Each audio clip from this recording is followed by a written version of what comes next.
Mabuhay. I'm Marc Leabres. Today I'll be talking sports with a special guest, Australian WBA Oceania lightweight boxing champion George Ferocious KAMBOSOS Jr. Welcome to SBS Filipino, George. Pleasure to be here. Look, this is a cultural program, so I have to ask all these guests, where is your heritage from? Look, I'm born in Australia, but my heritage is from Greece. I'm a Greek boy. I'm very proud, and obviously the next fight being in Melbourne, a lot of Greeks down there, and I'm taking that pride with me. That's good. How did you get into the sport? Look, I started the boxing at about 11 years old, just for fitness. I was playing rugby league. I actually ended up making the Sharks development squad as my fitness got better through boxing. And then I just fell in love with the one-on-one combat. You know, it's all on me. That's where I fell in love with boxing, and it went from there. And footy got pushed to the side, and I moved to become a fighter. That's good. I love how certain things pan out. Who are you fighting next? Look, I've got a very tough opponent. He's from Thailand. He's a three-time WBC Asian champion. 25 wins, 2 losses. 2 of his losses have come from world-rated guys. So I'm going to be the third world-rated guy to knock him out and end his run. What motivates you to become world champion? Well, there's a lot of things that motivates me. Obviously, it's been my goal from a young kid, but I have a little baby girl now. She's only 11 weeks old, so that motivates me a lot.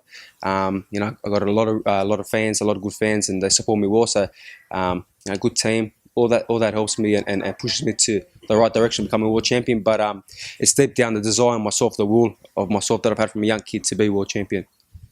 What does it mean for you to be a fighter? On that note, look, being a fighter is everything. That's my life. I don't know anything else. It's when it comes down to it, and every person, if you don't know how to fight, if the world ends up going one way, you need to know how to fight. You need to know how to survive, and I love that survival part of boxing. And it's all on me. At the end of the day, I'm the guy that goes out and wins the fights and builds a fan base. Not like rugby league or basketball or all these other team sports. Fighting and boxing and being a fighter is all on yourself. On that note, are you a full-time athlete? How do you support yourself? I'm a full-time athlete. I've got a really good sponsors behind me. I do train a few people on the side, but I'm a fighter in Australia, and you've got to do that. But I have a lot of good sponsors behind me. I make some good money from fighting, and I've built my fan base up quite well. And so I put everything into fighting, into my career. Now, George, you have a lot of tattoos. Which one is the most meaningful, and what age was your first one? Well, my first one was at 16, underage, but obviously, my old man, he's pretty covered too, so he's my manager. So he goes, look, you want to get it done? Let's go get it done. Look, they're all pretty meaningful. They all have their certain meaning to me, and they all inspire me and push me when I'm training, when I'm fighting. So I think the one that's going to mean the most is when I get my daughter's name. I'm tossing up either the name or getting a proper portrait of her. So that will mean the most. Look, just you standing in front of me, you're a very confident and outspoken person. Does that come from being a boxer, or would you have this confidence if you're in another industry? No, definitely from a boxer. As a young kid, I was bullied. I was a shy kid, and when I went to boxing and started training and losing a lot of weight as an obese kid, that's where the confidence found itself. And when I knew how to fight, obviously I never go out and do it in the street. I leave it to the ring, but the confidence is applied there, and the way I take that confidence into the fights and against my opponents, it always works towards what I do in the ring.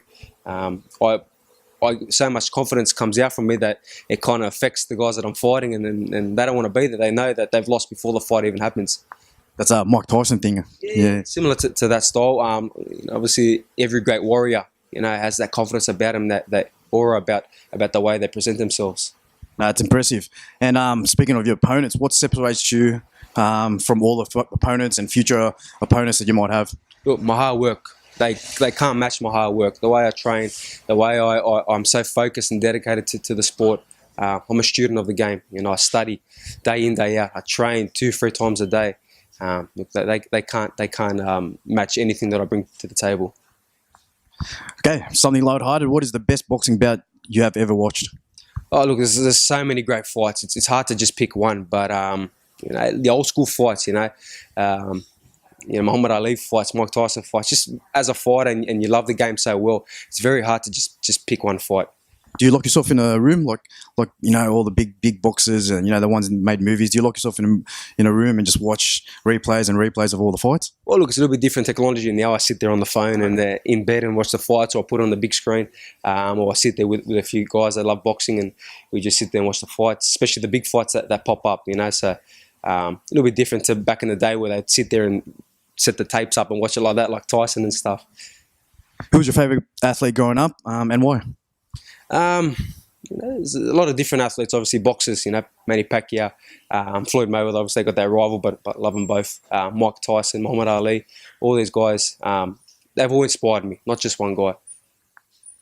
Talking about inspiration, who's the most influential people in your life? Right now it's my daughter. You can't match, obviously, having a newborn baby and doing everything you do in your life for her. All this is for her now. To become world champion and to make a lot of money and give her a great life is for her. So she's definitely the most inspiration in my life right now. Tell us, George, where did the name Ferocious come from, and why did you change it from Gorgeous? Look, it kind of ran quite well with KAMBOSOS. Someone kind of picked up on that at school and goes, "Oh, Ferocious KAMBOSOS." But look, if you see the way I fight, and a lot of guys have seen the way I fight, I'm ferocious in that ring. The way I fight, the aggression that I bring out to the ring, and what the entertainment that I put on, people just say, "Wow, that guy is ferocious." So that's the name, and obviously everything runs with it now. You spoke about earlier that you were bullied in school. Have you faced any other adversity from the sport or in your own life, and how has that shaped you today? Look, I was bullied as a young kid, shy kid, and obviously that has shaped me to the man I am today. I can help a lot of these young kids that have been bullied and tell them that, look, me, number 7 in the world, number 1 in Australia, the guy that you see that's confident and outspoken and says it the way he wants to say it, was a bullied kid, was a shy kid. It's obviously I've taken one step into boxing and everything's changed. And every kid out there that's been bullied and stuff can do the same. So that's definitely helped me to be the man I am today. We often see the rewards and the success as spectators and fans, but never the hard work, the blood, sweat or tears that goes behind the scenes. How often do you train a week and before a fight? And what do you do to relax? It's better said, how many times a day do I train? I train 2 to 3 times a day. And I go non-stop. 7 days a week I'll train. I don't stop. And look, it's very important. Obviously now the fight's only a week away. I need to pull a little bit back and recover a little bit more. But the way I like to do things is just train hard and old school way. Just work hard, and everything pays off in the fight. Is there any things that you relax that no one knows about? Oh, look, I do a lot of sauna sessions and stuff like that, and listen to music. But I love to train. That is my relaxation. All right, George. What are 3 things you live by and want others to know you for? Well, 3 things I live by would be obviously my hard work, my dedication, and my focus. Everyone out there that's chasing a goal or looking to do things in not only sport but across anywhere.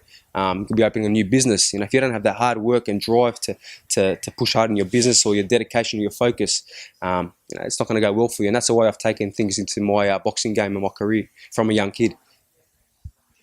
Now, George, I've been following your career for a while, and you are proving yourself to elevate the sport of boxing in Australia. But what stood out for me was you flying to Philippines and trained with the great Manny Pacquiao. Very few people in the world has got to experience what you did. So how did that happen, and what was it like spending time with boxing royalty? Look, it's Manny Pacquiao. The general person, I go outside and ask, Manny Pacquiao? I'm like, well, yes, we do know Manny Pacquiao. So for me to be out there and sparring 50 rounds with the guy and running with him, having breakfast with the guy and living day to day with an idol of mine that I've looked up to pretty much from a young kid, and still got my posters in my gym at home, it's unbelievable. The way it happened was obviously in America, I trained with Justin Fortune and Freddie Roach, who are his coaches in the US. And first time I went there, I had some really hard sparring against some really good guys. They were very impressed. And then the second time I went there for another fight, I sparred his sparring partners. And obviously I put on a show against these guys. And they go, look, we want you to spar Pacquiao for the Jeff Horn fight. How do you feel about going to help an Aussie with you being an Aussie? I go, well, look, I said to Freddie, I'm the bad guy anyway, so it doesn't matter in Australia. Sign me up. So great experience. Obviously, you were there to work. Tell us about the training you went through for the 5 weeks you were there. Look, training was incredible. Running every single day. I believe we might have actually overtrained for it, but that's for them for another day. But look, the way we trained was running every day, boxing in the afternoon, sparring 3 times a week, pad work, the whole lot. Everything was with Manny, and we pushed extremely hard. What did you learn from him and the experience? Look, I learned some little things. Obviously, everything I do is very hard as well. I push myself very hard, but I did learn the little things that a world champion does, and a guy that's done the most in boxing. He's the only guy to do what he's done in boxing, no matter what. So to be able to pick up little things from him, the running, the different boxing moves, and from a southpaw position as well was incredible. And not many fighters in the world get this opportunity. 100%. What is one habit of Manny that people might not know, not being in his inner circle? Look, maybe he trains too hard, like myself. But look, no habit. I know his hobbies are he loves to play basketball. He was asking me about some basketball questions. I wasn't too sure about the answers, but I went along with it.